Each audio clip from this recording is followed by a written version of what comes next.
Bismillah, walhamdulillah, wassalatu wassalamu ala Rasulillah Sallallahu Alayhi Wasallam. My dear soul, pause.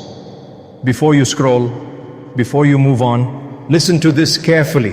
There will come a day when your feet will not even be allowed to move. Not one step forward, not one step backward. Until Allah Subḥānahu wa ta'ala asks you a question. Not about your wealth, not about your followers, not about your status, but about your time. The Messenger of Allah, Muhammad Sallallāhu Alayhi Wasallam said, the feet of the son of Adam will not move on the day of judgment until he is asked about his life and how he spent it. Tirmidhi. Subhanallah, your life, your hours, your minutes, every morning you wake up with the same gift, and every night a portion of it is taken back forever.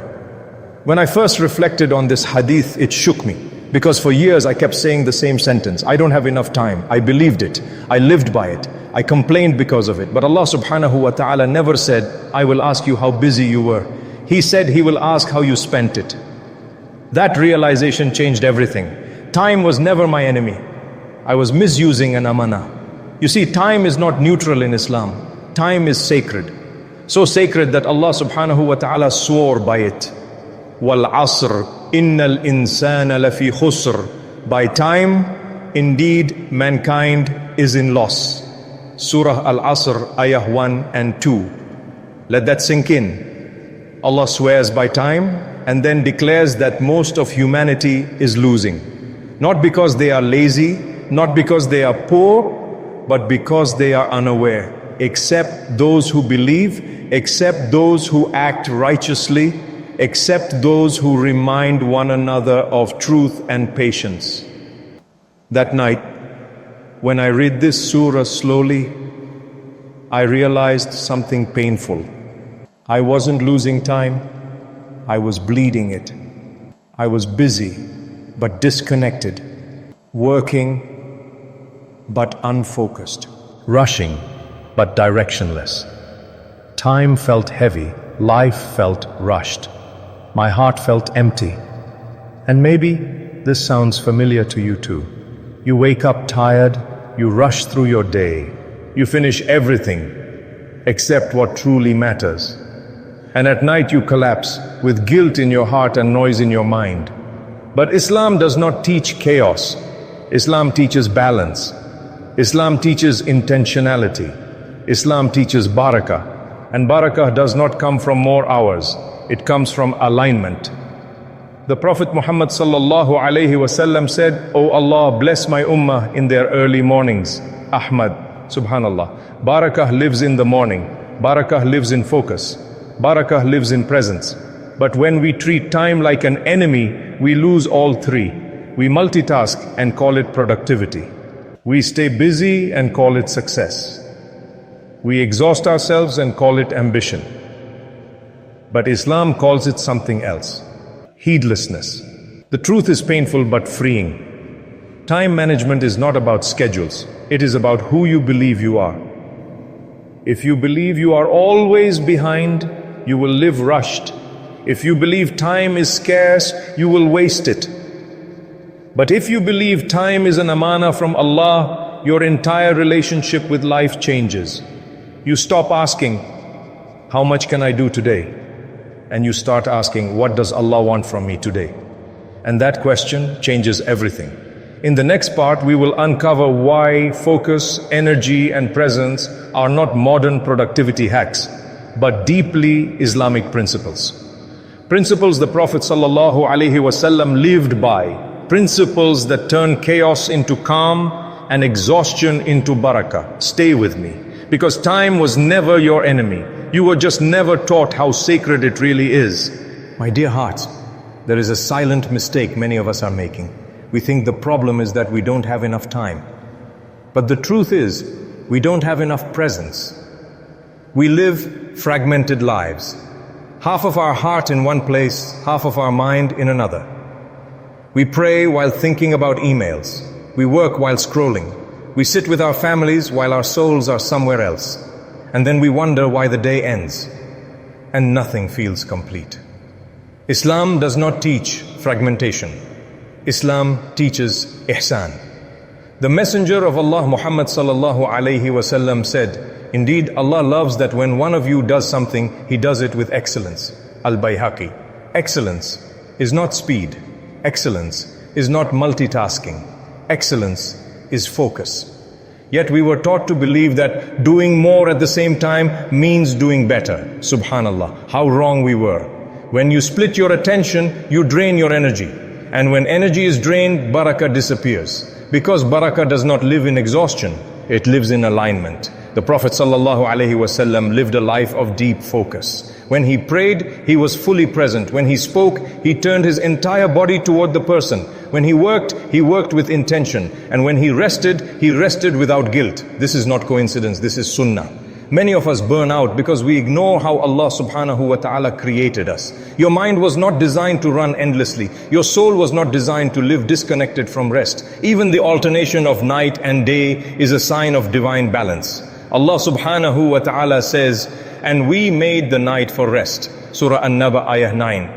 Rest is not laziness. Rest is obedience, when done with intention. But here is where it gets deeper. Time management is not just about focus. It is about energy. You can have free time and sit.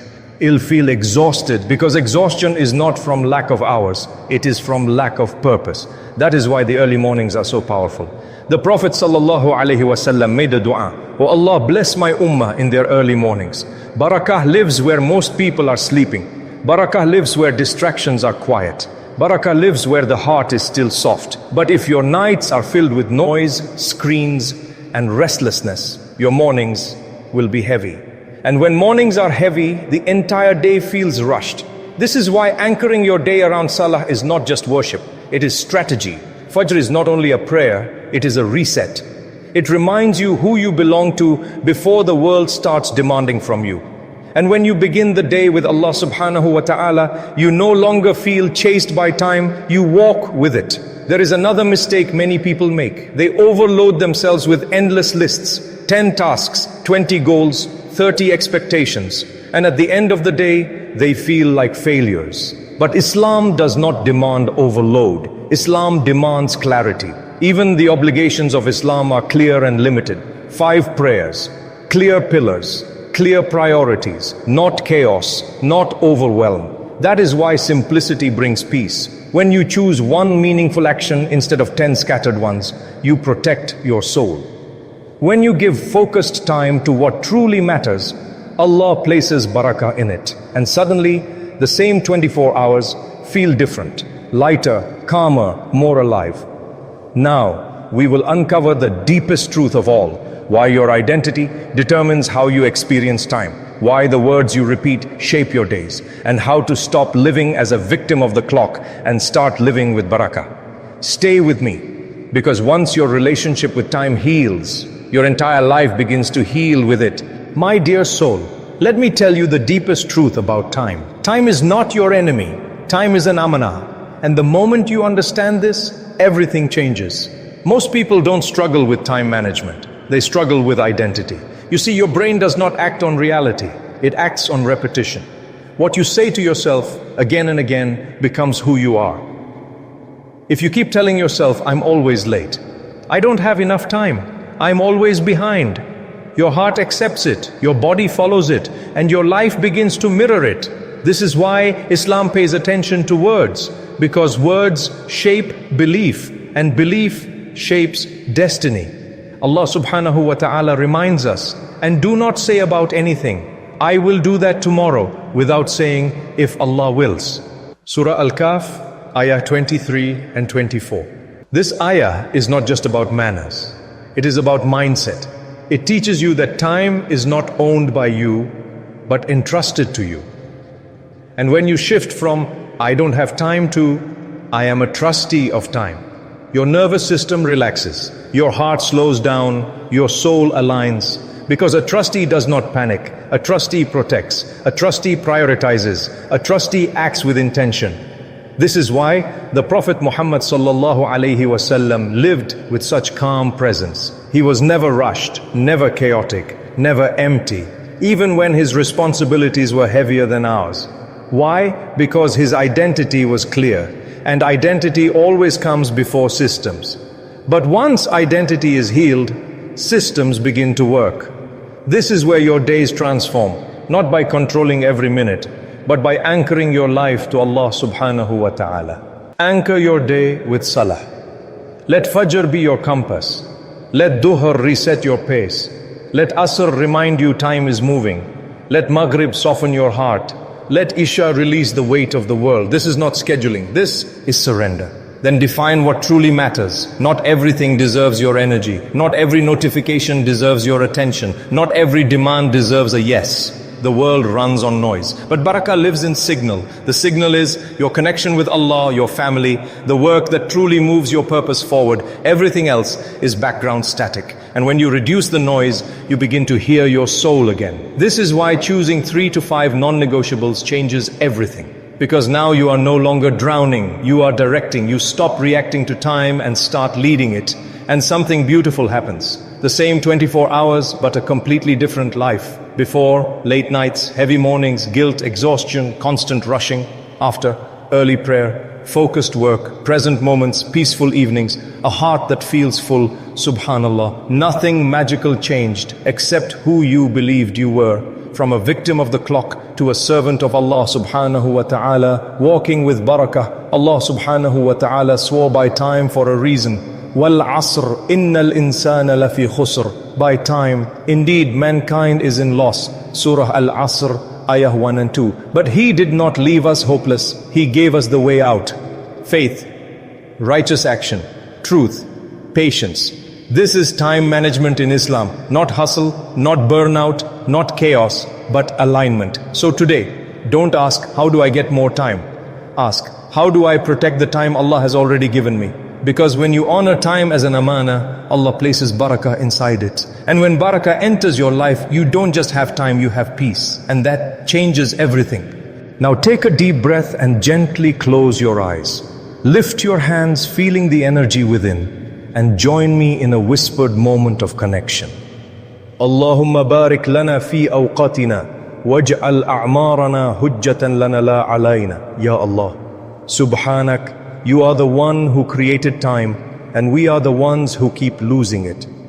Ya Rabb, we stand before you with heavy hearts, with days wasted, with hours lost, with intentions delayed. Ya Allah, we confess, we complained about not having time, while you were blessing us with it every single morning. Ya Rabb, forgive us for the moments we gave our time to the world, but forgot to give it to you. Forgive us for the prayers we rushed, the Qur'an we postponed, the family we ignored, and the souls we neglected. Ya Allah, do not make us from those who realize the value of time only when it is taken away. Ya Rabb, make us from those who live with barakah, not just busy schedules. Put nur in our mornings, sakinah in our hearts, and focus in our actions. Ya Allah, bless our time like you blessed the mornings of this ummah through your beloved Prophet Muhammad Sallallāhu Alayhi wasallam. Make our hours productive, our efforts sincere, and our intentions pure. Ya Rabb, if we have been careless with time, teach us how to protect it. If we have been distracted, pull our hearts back to you. If we are overwhelmed, replace our anxiety with tawakkul. Ya Allah, make our days revolve around salah, our nights end with shukr, and our lives filled with your remembrance. Do not let time be a witness against us on Yawm al-Qiyamah. Make it a proof for us, not against us.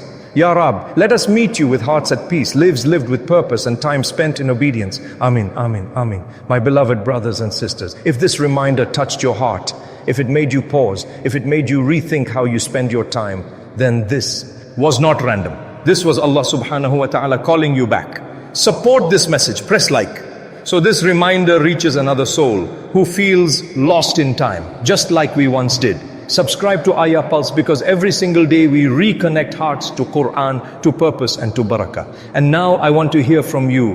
What is the biggest struggle in your life right now? What are you asking Allah for? And tell us, where are you watching from? Write it in the comments so we can make dua for each other, so we can stand together as one ummah, so no heart feels alone. Because here at Ayah Pulse, we don't just watch reminders, we live them. May Allah Subḥānahu wa ta'ala bless your time, your life, and your Akhirah. Assalamu alaikum wa rahmatullahi wa barakatuh.